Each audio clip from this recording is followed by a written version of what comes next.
estamos? ¿Dónde estamos? ¿En qué estás? Es auténtico. Check it now. A ver. Should be live right now.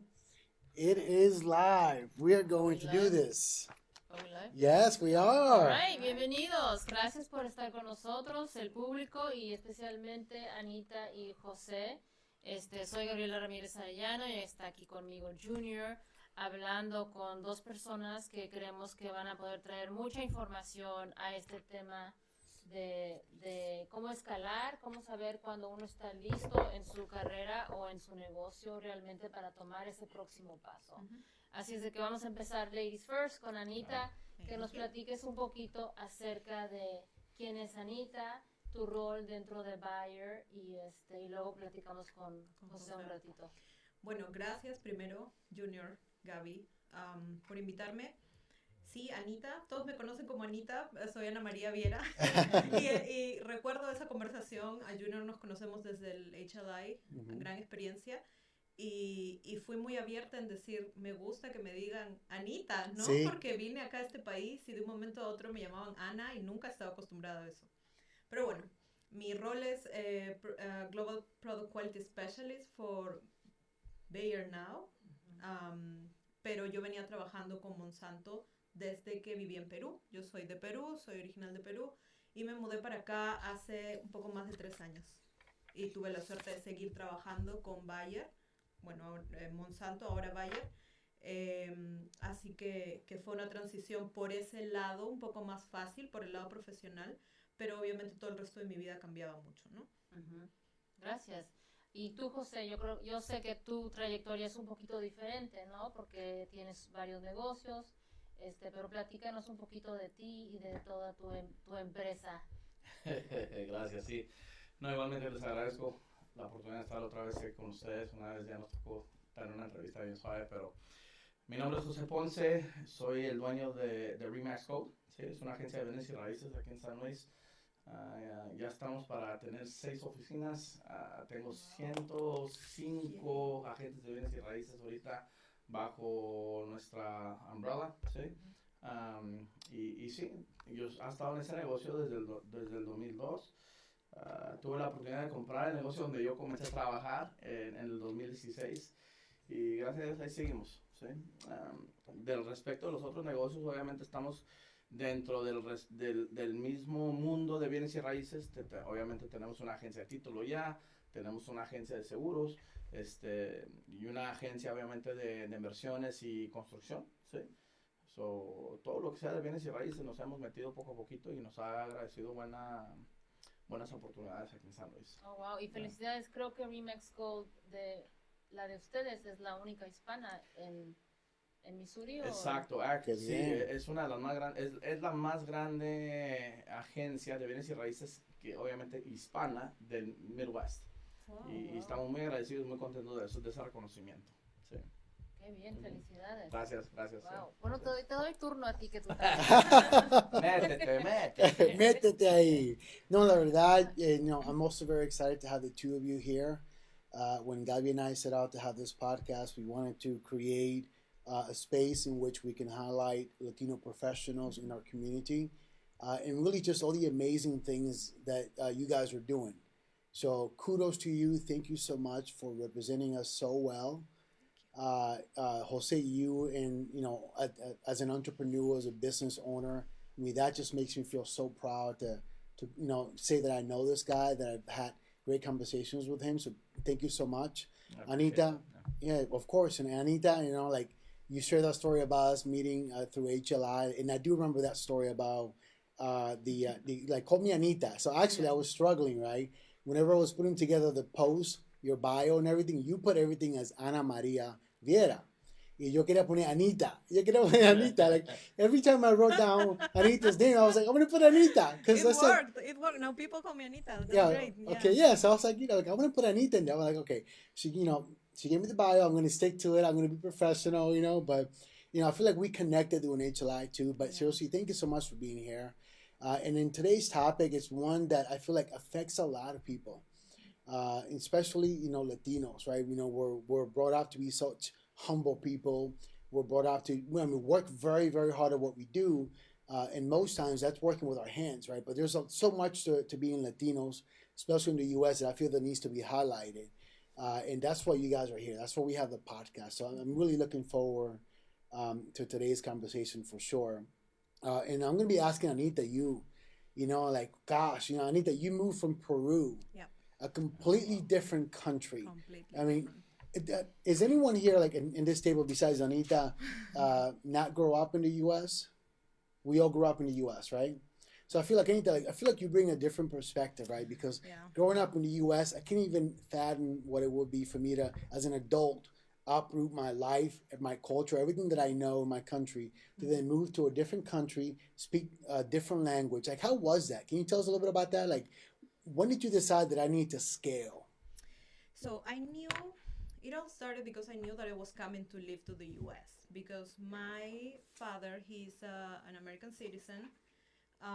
Same with my sister and my brother. They are naturalized, so they are also, well, not my dad, but they are born in Peru, but they came at a very early age. So they've been living here for more than 10 years. In my case, we started the petition, but it took longer, of course, because I was older. Um, so I was not worried about that. I was doing my life in Peru. I was just going to college, becoming a professional. I'm an agronomist, working, but keeping that in mind, that if that date comes when I finally come to the U.S., I need to be able to do something with my life, thinking about professional life, right? So I was always having that in mind. So my career was planned based on that. It took more than 7 years for me to come here, and at that time, I finished university, I graduated, and I started working, and then I thought, I need to start thinking about, I need to start being very intentional about Right. my career and the companies that I want to work with. So there was this amazing opportunity to start working with Monsanto, and we know that Monsanto at that time was a very important company here in the U.S., the leading company in agriculture. And me being an agronomist, it was a very, very interesting opportunity. I was lucky enough that they wanted me to work with them, right? So I had to move. That was my first big change because I was living in Lima, the capital, and then I had to move to Ica, which is like 5 hours away. So I was basically living there for the week, working, learning new things, practicing my English because it's a global company. And then the different roles that I took were focused on getting me to a position that I was having that exposure so that I could meet people from US that could at some point help me get here, but not, using people, but more like showing what I was capable of. Yeah. And being really able to step out of my comfort zone. Wow. That's what I was trying to Se do. me hace tan impresionante de que Sí. desde, si todavía no acabas la universidad, todavía estabas bastante joven, Sí. para tener la mentalidad de tener la estrategia, Sí. de pensar, ok, una carrera primero que me va a poder llevar Ujú. a futuro, una compañía y luego conocer a personas específicas. Wow. Sí. Realmente impresionante, porque siento que muchas veces vivimos la vida de día a día sin realmente pensar ni qué vamos a hacer la semana que entra y menos el año o en 5 años. So, wow. Exacto. Felicidades. Yeah. Sí, fue un cambio bastante fuerte, dejar, bueno, lo que Junior tú decías, ¿no? Muchas veces no vemos que es solamente el cambio profesional, sino es los amigos, la familia. Como adulto, es Sí. todo lo que conociste, todo lo que construiste, la vida, los amigos, todo lo que te rodea y la familia, dejarlo atrás y construirlo todo de nuevo, que es lo que me tocó. Pero cuando tienes esa motivación y sabes que para eso lo estás haciendo, tienes una motivación más allá, y al final creo que no fue difícil, ¿no? Pero creo que en este mundo que vivimos ahora con redes sociales y todo es tan fácil igual mantenerte en contacto con tu familia. Y otra cosa que me sorprendió cuando vine a San Luis es la comunidad hispana. Sí. Eso fue sorprendente. Yo no esperaba que venir a San Luis en el medio del Midwest Y encontrar a tantos latinos tan dispuestos a hacer una comunidad y a que sigamos manteniendo nuestra cultura y nuestras tradiciones. Eso para mí, encontrar restaurantes, encontrar personas con las que conectar en el negocio también. O sea, eso fue también una sorpresa muy buena que ayudó mucho en mi transición. Sí, eso fue algo que también para mí como me sorprendió bastante porque yo me moví para San Luis en el 2003 y no fue hasta el 2011, 12, algo así, que en verdad yo vi que había más latinos, que la comunidad sí es bastante grande. Sí. Y si te recuerdas, Susan Gobo, que estaba en HLI con nosotros también. Sí, que ella vino hace muchos años. Exacto. Ella describió a San Luis, yo pienso, de la mejor forma que yo lo he oído antes. She said it's a curtain city. Mm. You know, the populations are here, the Latinos are here, but you have to pull back the curtain, and then you're like, that's where they've been, that's where they are, you know, this entire time, they were actually here. So, I mean, to your point, it's like, I never thought that St. Louis has such a vibrant, professional Latino community like it does. I mean, it just blows my mind. Yeah. So, I mean, your story is amazing. Can you tell us what an agronomist? Am I saying that right? I was having trouble spelling. I'm like, in my head, I'm like, Agrónoma. So, bueno, what is that? Es muy interesante porque cuando yo empecé a estudiar agronomía en Perú, Sí. estaba el boom agroexportador en Perú. O sea, ustedes seguramente van al supermarket y encuentran avocados de Perú, encuentran grapes de Perú, encuentran lo más común, espárragos de Perú. Entonces había el boom agroexportador, la gran agroindustria, ¿no? Ya no tanto el pequeño agricultor, sino la agricultura más organizada.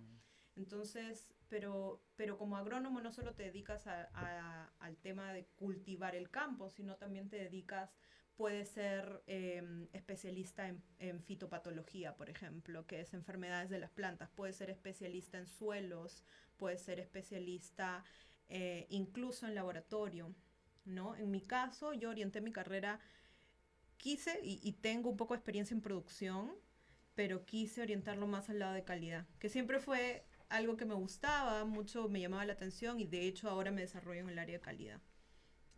Pero es básicamente agricultura. Oye, entonces, Anita, háblanos aquí de, por ejemplo, de Bayer, porque como dijiste, empezaste trabajando con Monsanto, Sí. luego hubo una acquisition, ahora trabajas para Bayer. Cuando llegaste aquí también dijiste que eres parte de un grupo latino profesional, ¿no? ¿Puedes hablar un poco de eso? Sí, eso fue también algo que me ayudó mucho en mi transición. Venir y encontrar que había un grupo de lo que le llamamos un Business Resource Group en Monsanto, ahora Bayer, para latinos, que en ese momento era el Latin Network. Y desde la semana pasada hemos lanzado oficialmente nuestro nuevo nombre, que viene a consecuencia de integrarnos ya con el Business Resource Group de Bayer, que se llama Unidos. Es un nombre que realmente representa el momento que estamos viviendo, la transición donde realmente tenemos que poner nuestra parte para colaborar y hacer una fuerza más grande junto con la red de Bayer. ¿Y si hubo mucha gente que vino de Bayer que es hispano? Bueno, todavía estamos en proceso, pero la semana pasada tuvimos la suerte de que el co-chair que está en Whippany, en New Jersey, vino para el town hall que tuvimos y hicimos esa conexión. Entonces hay muchas cosas que ellos también van a empezar a desarrollar. Y ya no pasamos de ser St. Louis, la base donde está el Latin Network, a ser un chapter. Ahora es nacional, ¿no? Y quién sabe más adelante tal vez en las diferentes sedes donde hayan latinos también trabajando. Y es un recurso muy bueno que tiene la empresa para conectarte, para darte ese apoyo cuando eres nuevo, ¿no? Hay mucha gente que viene y está tal vez solamente por un año, un par de años, son expats, tal vez hay gente como yo que viene para quedarse y necesitas esas conexiones también. Muy importante. Yeah, I mean, we were talking about that before we started recording, and I think I said that some of them are called ERGs, Employee Resource Groups, and you mentioned that for you guys is BRG. Yeah. Got it. I mean, I feel like those things are so important though Yeah. for Latinos. So let's talk to our second guest here, Jose Ponce. Oh, we were breaking in sweats. I'm like, oh my God, I'm hot. It's hot in here. So, Jose, you started in real estate in Yeah. 2002, and then in 2016, you actually purchased a company that you were working That's for. correct, yeah. And now you serve as the president of Remax Gold. Correct, yeah. So I started in 2002, and it's funny when she brought up the whole story about, when she got here, is there any Mexican stores or is there restaurants? I moved here in 1995. Sorry. And I moved in 1995 when, honestly, if I saw somebody with dark hair, I would literally run. I'm not lying. I would run to them, and I'm like, hey, how you doing? Are you, do you speak Spanish? No, I'm Italian. I live on the hill. I'm like, oh, man. But it was interesting. Back there in 1995, like, it was so hard to find Latinos in our community. So fast forward now to, like, 2019, we're everywhere. Right? Yeah. And it makes it so much cooler to be involved in business where you're really, representing a community that's ever grown in St. Louis. To hear her story is an amazing story. Coming from Peru to St. Louis, a Midwestern town, not even like a major metropolitan city. Yeah. Like most people are like, hey, I'm moving to the United States. Where are you going? Los Angeles, New York, Missouri. You're like, oh, man.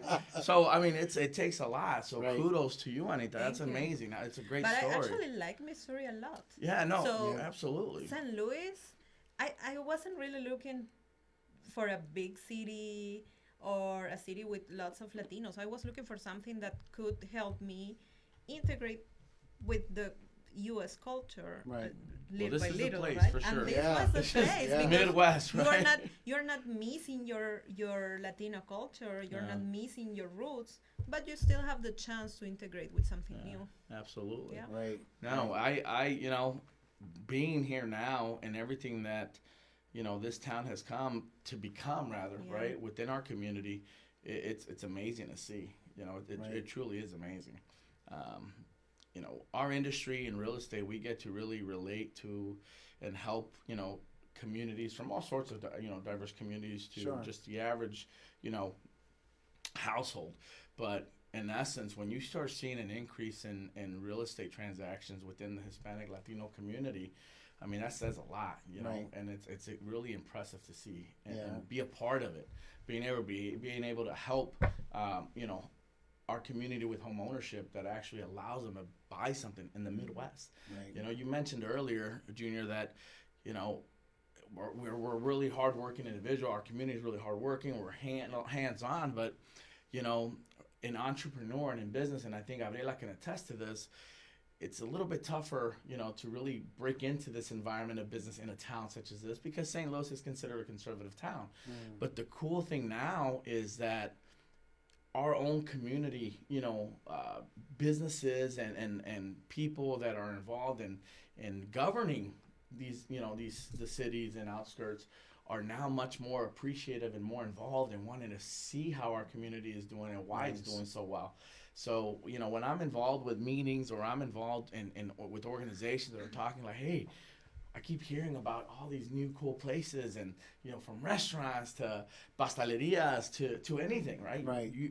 I really enjoy hearing that kind of stuff because from when we started, and I'm using 95, some people were probably here before that, but within our community. But when I hear that kind of story or that outlash or that outcry of, man, that is awesome to see, our community build, and everybody has that entrepreneurial mindset.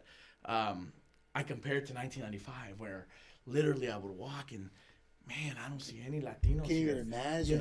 I'm telling you guys, when I was here in 1995, literally. Especially living in O'Fallon. No, deja tú. I was living in the city, in La Ciudad, in the city, off of Grand and Dolor, in Dolor Park Apartments, man.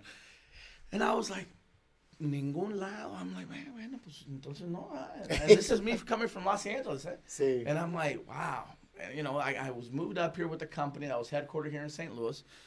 And, I'm like, okay, well, they say South St. Louis is a good little city to stay in. So I did. And no, I couldn't find anybody. And I couldn't relate. And I'm like, this is weird, right? I had to work at this office. And as I started seeing year after year, more people were popping up, or more stores were popping up, or Cherokee Street started getting a little more embedded with, the Latino community.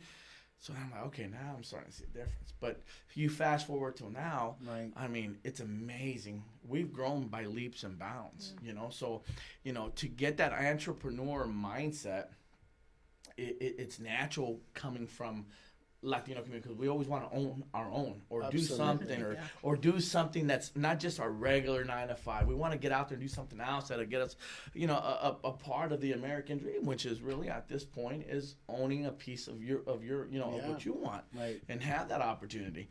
And St. Louis has been a blessing for me. I love St. Louis to death. I mean, to me, it's funny. I have this story with talking with either friends or family, like, man, why do you like St. Louis so much? Why don't you, or my family from California, why is it? Yeah, the weather sucks. Like, Horrible weather. mean? It's 95 one day, 50 the other. But, I always tell people this. I says, you know what, man? St. Louis is a town. It's a city, but it still has that small town feel. Yeah.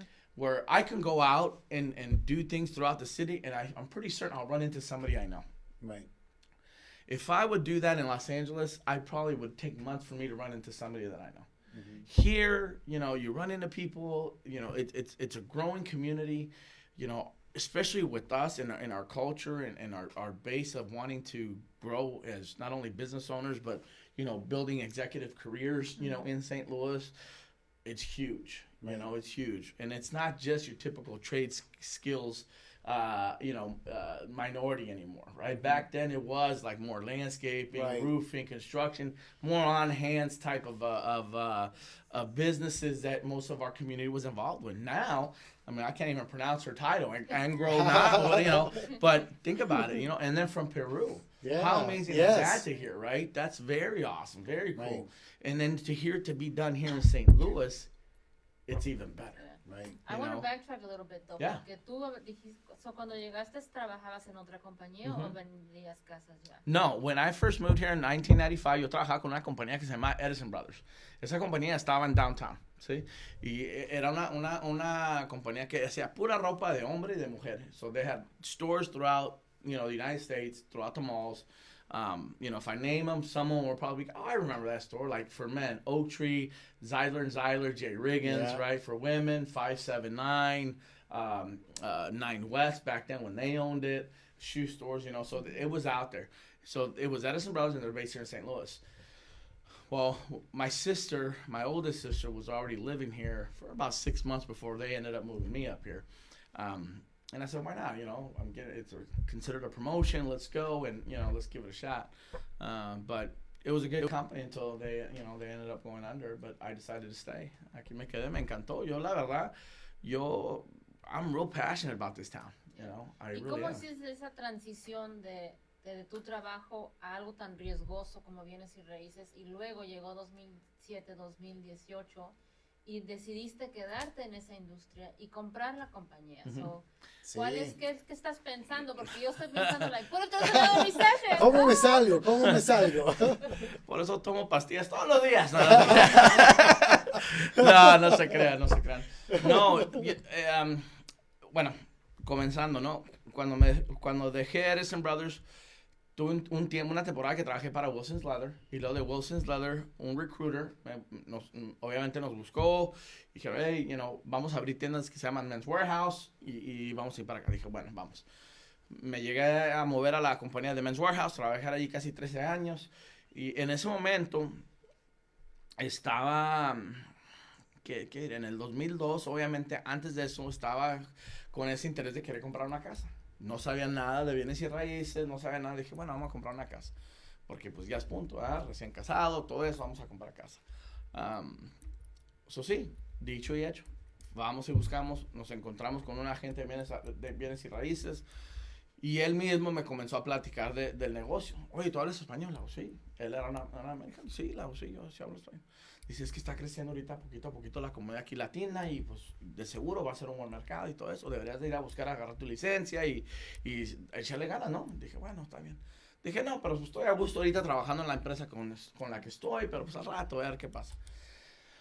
Bueno, pasaron el tiempo, me quedé pensando en eso, dije, bueno, déjame tomar el curso, tan siquiera en el sistema online, ¿no? Y lo tomé, duré no sé qué tanto tiempo, lo tomé, fui a tomar mi licencia, el examen, lo pasé, dije, wow, ya tengo licencia. Dije, oh. Pero dije, bueno, en ese momento, trabajando en la tienda de Crestwood Mall, me acuerdo, it was like yesterday. Estaba trabajando allí, fui un día para representar, en ese tiempo era el director de tiendas de Men's Warehouse aquí en San Luis, y era responsable de 8 tiendas que teníamos aquí, y uno de esos días yo estuve trabajando, me tocó trabajar en la Crestwood Mall. En ese entonces llegó un señor que se llama Greg Koch, ¿sí? He's basically my predecessor, he's the one that owned the company before me, he started the company. And, I started helping him, and, I sold him a bunch of suits, shirts, ties, everything. He was barely going to get ready to open up one office. So dije, bueno, se lo vendí y todo, ok, así quedó. Y luego, como dos meses después, me llegó en el correo un periódico, the little small municipality, like it's called the Concord Call. Esos periódicos de little neighborhood type, yeah. Uh-huh. Y ahí decía, hey, looking for great agents. Y estaba la foto de este señor allí. Y dije, wow. Con el suit que tú le vendiste. Todo. Y dije yo, wow, I'm famous. I got the guy's suit, Y sí, dije, ¿sabes qué? Le voy a hablar a ver qué, ¿no? Yo sé que está buscando agentes de bienes raíces que son profesionales y experiencia, pero bueno, déjame ver. Y le hablé, le dije, hey, listen, I don't know if you remember me, someone's Jose Ponce with Men's Warehouse. I, helped you in a transaction, blah, blah, blah. He's like, yeah, I remember. I said, listen, I just got my license recently, and I was wondering if maybe you'd be interested in talking to me about, coming on board and working under the Remax Gold umbrella. I said, I have a friend of mine who now at this point, he's a friend of mine, says he would want me to work for him, but he wants me to come in as an assistant, and, I just want the difference. I wanted to get my options open. Mm-hmm. Y dice, sí, vente, vamos a hablar. Y llegué y te lo juro, yo pensé que duramos como 4 horas ahí en ese cuarto. I didn't know. I thought it was like not only a deposition, but an interview, everything all above. I'm like, is this hard to get into this business or what? But no, he took his time and really explained to me the good, the bad, and the ugly about the business. He's like, listen, it just depends on what your drive is and so on and so forth. Needless to say, he's like, well, look, I am looking for experienced agents at the moment. But what do you think? You think you can handle this time? I said, well, I think I could do pretty good. I says, I have the opportunity and the ability to want to do it. If you're willing to give me a shot, I'll be more than happy to do it. Mm-hmm. He's like, okay. He's like, I tell you what, let's go for it. Let's give you a shot. 2 months in, 2.5 months in, I had already sold close to $2 million in sales. Wow. Mira Within 4 months or 4.5 months, I went from being an area manager to literally a salesperson with Men's Warehouse because I didn't want to let go of my benefits yet. And I'm like, no, I can't leave my health benefits y todo esto, blah, blah, blah. And I'm like, oh, man. So I started getting more and more busier. And then I'm like, I have to decide. 2 millones and part-time. Part-time. Mira eso, And then 4 months into doing my regular job and real estate, I literally had to make a decision because my real estate business was going like this, and then my job was kind of like, so either I had to let go one or the other because I wouldn't be able to do a good job for either one of them. Mm-hmm. And I said, I looked at that point, my boss, right? I said, listen, I think I either need to go part-time, or if you want, I can go ahead and exit out. And I ended up taking that leap of faith. But before I did it, it was crazy because I ended up doing a refinance. So that house that I bought, I was like, you know what? I had 3 credit cards in the house, right? And I said, you know what? At that point, I said, hey, listen. I told my wife, I said, listen, let's refinance because I'm going to do this, and I want to do this. And what do you think? She's like, okay, let's do it, I refinance the house. I take $6,000. I pay off the 3 credit cards. Like I had $1,500 on one, and little small changes. And then I get this check for $6,000, and I'm like, I'm rich. I'm like, I am rich. I looked at that, and I'm like, cool. Now I don't have to worry about bills for I don't know how many months. I calculated, right? And I'm like, I'm going full-fledged forward, 100% full-time real estate. And literally within that first year, I sold $7 million in sales. Wow. That tripled my income than what I was making even as a area manager for the Men's Warehouse division. Mm-hmm. I ended up for that first year I ended up having the health insurance covered with the COBRA and all that stuff. Yeah. Long story short of it, once I dove in head first, I never looked back. I always said never have a plan B when you're in business for yourself. Always have plan A and stick with it. Don't get cluttered with the the good, the bad, and the ugly. Obviously understand it. but don't get cluttered, dive into, well, my God, what's going to happen? Because every time you want to take 2 steps forward, naturally your mindset will take you back just because of, you're unsure, right? Or your uncertainties. Yeah, and a lot of times that's what happens, isn't it? Like whenever we're thinking about scaling in our business or our career, it's like we're always thinking, well, what if this doesn't work? Like what if I'm making a huge mistake? Like I know the job right now. I'm making a decent living doing what I'm doing. I can do this on my sleep. Why take a chance? And I feel like that's what that kind of separates people, right? It's like the people who are comfortable doing what they're doing and are saying, you know what, I'm good. And the people who are like you saying, you know what, I don't want to have a plan B. Like for me, it's just a plan A, and I'm just gonna do the best that I can and just keep moving up. Like. I mean, to me, that's huge. So kudos to you. I mean, you have an amazing story. Thank you. Yeah, no, it's having no plan B. I tell anybody, especially nowadays, because with success comes failures, no matter what. They're tied together. I always tell people, without failures, you don't learn to become better at success in business. So success and failures come as a whole. You got to know how to deal with it, handle it, and move forward. Right? But never have a plan B, because basically a plan B is skepticism of you being successful. It's changing your mindset to be like, what if, like you just mentioned earlier, what if? Yeah, but what if tomorrow you get hit by a bus? I always do that. What if you get tomorrow you get hit by a bus, right? Yeah. What's the difference, right? Are you going to plan for it, or are you going to continue to walk across the street? Right. Yeah, I got to continue to walk across the street. Yeah, sure. Okay, same thing. Right. In business, especially if you want to be an entrepreneur, there is risk, right? The thing is that you have to make calculated risks. You have to plan for those risks. Yeah, of course, any venture you get involved in, there is going to be an issue of a recession, or, oh man, that business didn't pan out to what it was supposed to be. Right. But you got to figure out solutions, and you have to be able to continue to move forward. Walt Disney, I always use that because his whole way of thinking was always saying, keep moving forward, or take that, I take that to the extreme. Every time I look at the good, the bad, and the ugly of our environment of industries, I still need to keep moving forward no matter what. I can't change everything around me. What I can do, though, is impact my business and how to better my business. Nice. To surround myself with those environments. Yeah. And we need to be comfortable with risk at some point, especially if you're in business or if you're taking the decision to move to a different country, because in the end, I mean, you mentioned that a calculated risk. So you know what you're doing. It's not that you are just winging it. But at the same time, you know that even if you fail for some reason, you have the learning and you have wisdom. And we normally try to focus sometimes on, okay, if I do this, these are the positive consequences. I get this, I achieve this, I'm successful. But you also need to understand that if you're not, there's a good consequence to that. Yes. You get wisdom, you get learnings, you get experience, and of course, you don't make those mistakes again, right? So at some point, someone asked me, what is your phrase? What do you like saying? And this is my phrase, and it's very funny. So for the people that is familiar with El Chavo. Sí, El Chavo del Ocho. Echando a perder se aprende. Sí. That's my phrase, because it's eso. Going back to when you were a kid and you were trying to learn things and you were trying to understand how things work, and you were not afraid of making mistakes because you would be comfortable with that. So going back to that, and again, I mean, you need to be able to break some stuff to understand how that works. That's a great analogy. No, I love that. Perfecto. Yeah. I love it. I detailed my business experience and my learning experience. I should say that. Number one, I never had an opportunity to be able to go to attend a university to be able to learn business or anything like that. But one thing I did do was I really surrounded myself with very successful and influential people. And that's where I ended up learning a lot of what I know now. But the other thing to Anita's point is, even when I failed, I learned. Yep. Right? Even when I failed, I learned. So you didn't let the failure discourage you? No. If anything, you learn from it. You're learning the hard way.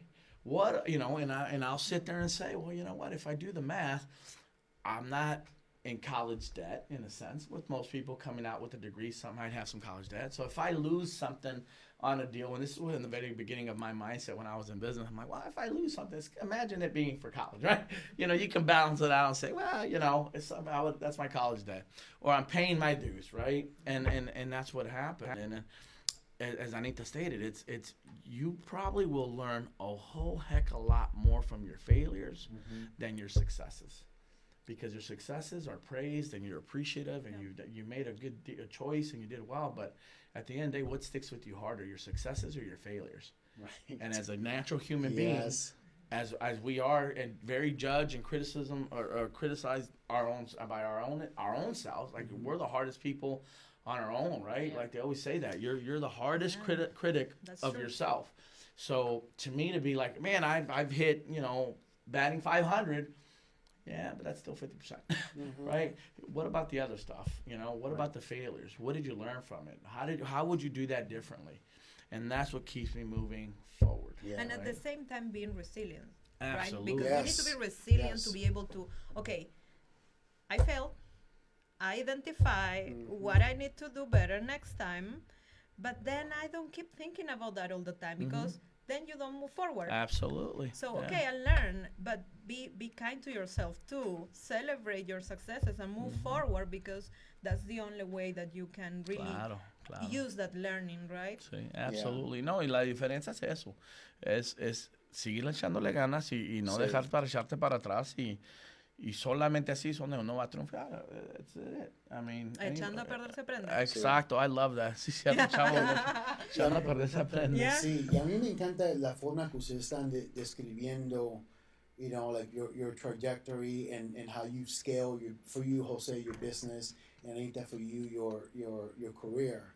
Like you guys have acknowledged, like, look, I've made a ton of failures, but I've learned from them. And I feel like whenever people are looking at people like yourselves for a role model, or someone to learn some things from, it's like people really forget to really understand that behind this successful person and this successful person, there's also a huge amount of failure that happened behind the scenes, trial and errors that really, like, you don't get to see that, from someone who's as polished as the two of you.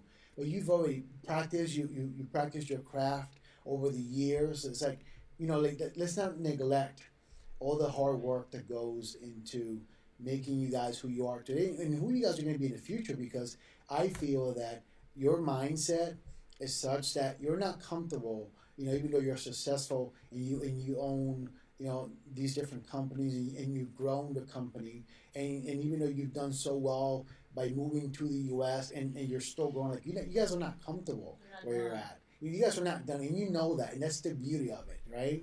You're never done. Right, exactly. Yeah, you're never done. Right. And you always need to think about, hey, am I getting too comfortable with this? Yes. Am I getting and it's not bad to feel comfortable with what you're doing, right? But I mean, if you are taking these decisions and you're making these sacrifices, let's make that count by taking those decisions. I love that. And being able to risk. Yeah, that is so true. Sense. And then you mentioned something about surrounding yourself, de rodearse con las personas no indicadas, pero con las personas que uno piensa que nos van a poder ayudar, apoyar, educar, conectar. Pregunta para los dos, ¿cómo han ustedes encontrado eso, siendo que no hay mucho, o cuando primero llegaron no conocían a muchas personas hispanas? Anita, yo tuve la suerte que sí conocí a personas que sí me han ayudado mucho en mi carrera, porque finalmente yo no busco tener relaciones para buscar beneficios, busco relaciones porque obviamente al mudarme a este país quería sentirme cómoda con la gente que me rodeara, ¿no? Y tal vez también aprender obviamente del negocio de venir de un home farm en Ica, en Perú, a estar en los headquarters. Right. Entonces era muy diferente y necesitaba también igual esos contactos para que me den un poco de guía. Pero yo también estaba siempre dispuesto a ofrecer. O sea, no tienes que tú también estar dispuesto a dar de tu parte en una relación que siempre es de dos. Entonces es sí establecer un network, pero un network genuino de donde tú te beneficias, pero también eres capaz de tú dar y dar soporte a otras personas. Sí. Entonces, a mí me pasó que incluso antes de venir, lo que más me ayudó fue justamente eso, tener relaciones genuinas con personas dentro de la empresa que finalmente me ayudaron. O sea, yo debo agradecer eso, gente que estuvo dispuesta a ayudarme para que yo pudiera llegar y tener trabajo desde el primer día en que llegué acá con el transfer. Entonces, eso es una situación que también te pone en una posición de humildad, Sí. ¿no? Porque sientes que no es que tú sabes todo, que aprendiste todo y que te mereces el puesto, que te mereces la promoción. Es que también hay personas que te dieron la mano y reconocen que estás haciendo un trabajo. No, muy bueno, sí, cierto.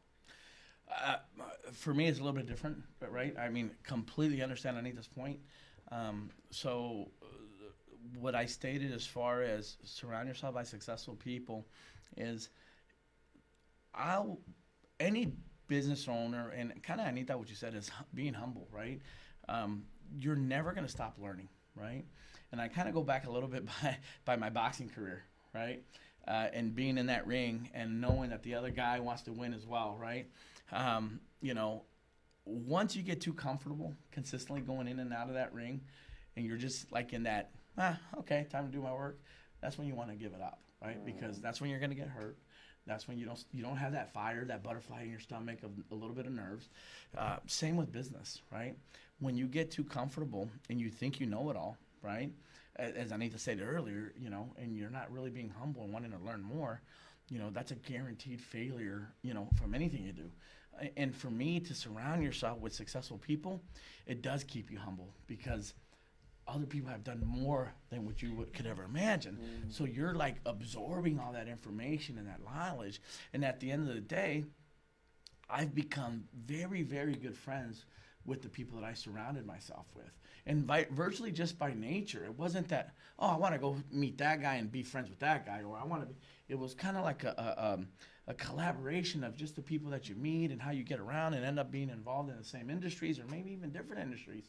But, you know, you end up one way or another in this little bubble of people that really look out for you, and you're also looking out for them, kind of what Anita mentioned earlier. And that is true.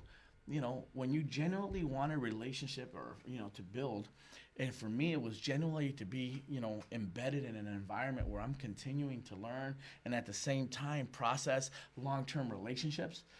It was that, you know, because without them, or the people that I had around me, to include family, I wouldn't be where I'm at today, right? I wouldn't be where I'm at today. Without their support or their guidance, I wouldn't be where I'm at today. This is not a one-man show. And being involved in these types of businesses and ventures, this is not just me. There's a lot of other people collaborating around me to make these things all work. All these pieces need to fit, and I can't be the only one trying to chip in and put them in. So it takes everybody, and in order to have that, you have to have a great team. You have to have a good support system. You have to have a good sphere of people around you. And I always tell people, anybody that's in business or starting to get in business, really surround yourself with people that really relate to what you want to do, because that's going to also eliminate doubt. Right, because going into these businesses and being in a self-starter, you do have a lot of doubt no matter what. But when you see other successful people that have surpassed and done really well and succeeded in their ends of business or their line of industry and that space that they're involved in, you immediately, oh, it's doable. If they can do it, so can I. Right. I just want, you know, that's my direction, right? If they can do it, so can I. I want to keep moving forward, and it helps tremendously, right? It's kind of simple, you know.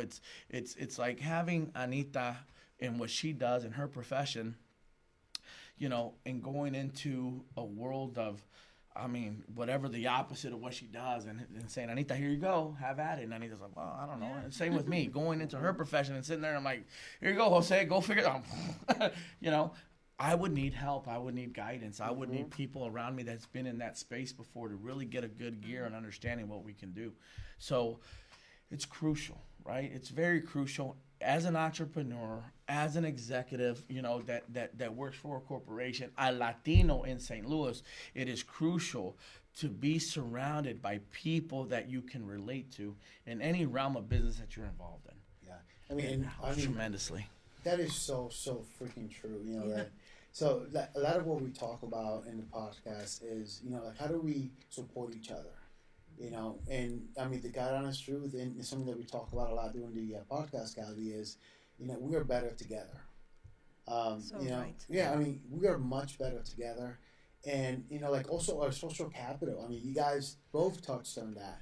Whenever you start talking about the people that you surround with, and you as well, like you say, I attribute some of my success to the people who were there with me, who support me. Wanted to help me. Exactly. And it's Yes. it's a Latino thing, right? Right. It's embedded in our DNA to help each other. Like when I get to know Latinos here, I'm like, oh my God, you should be my friend. We should be friends. Yeah. We should keep growing together because it's our success. It's not mine or yours. It's our success, and it's so embedded Yeah, it sure in is. our nature to help each other. So Right. we need to Claro. take advantage of that. Yeah, It's absolutely. it's a family thing. It's a community thing that we have going on. Yeah. Yeah, that's amazing. Yeah. So I know our time is coming to an end, but me gustaría preguntarles, ¿qué sigue para ustedes? A José lo conozco más, so I'm going to give him a shout out, pero yo sé que tú has hecho mucho trabajo con los bancos para ayudarlos a entender la necesidad de apoyar a las personas que tienen ITIN, y de eso también ellos han visto, no solo que están saliendo ganancias para ellos, pero realmente están ayudando a una comunidad que quizás no tuviera la oportunidad de poder tener una parte de ese sueño americano. Y ahora tienes la empresa nueva, oficinas nuevas. ¿Qué sigue para ti? And I know we're running out of time, but you brought up a good point right now, and I think people need to understand the severity of what we accomplished, because after the recession, mucha gente no tuvo la oportunidad de comprar casa. After the Patriot Act was installed, mucha gente en nuestra comunidad no pudo comprar casa.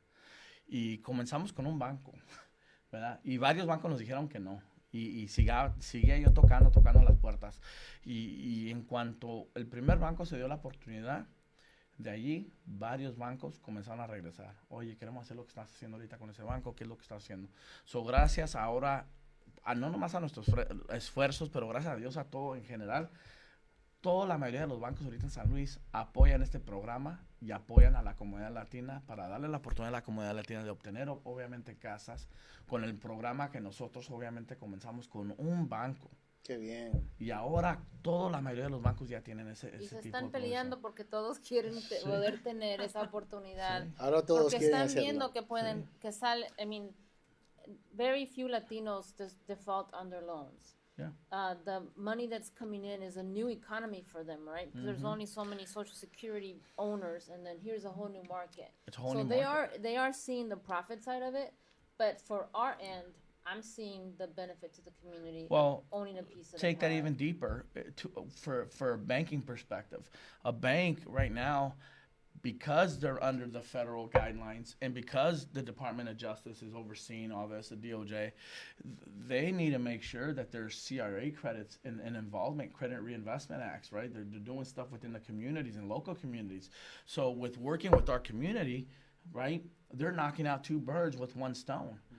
They're profiting in essence the business, but in essence they're providing a product to our community where they in turn realize that our community is we hold ourselves with high standards to pay that debt, and if anything, pay it even sooner than when it's owed, to make sure they have a piece of the American dream, which is home ownership.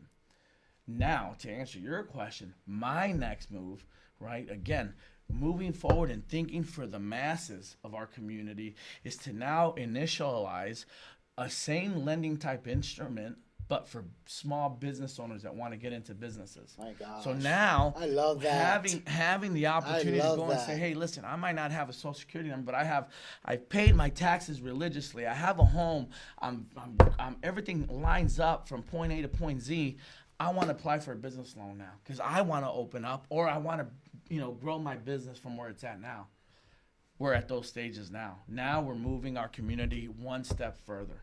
And it takes that individual, that advocate, or that person that sees the passion and the growth in our community to go out there and knock and stay in front of these boards and say, hey, guys, don't forget us because we're growing.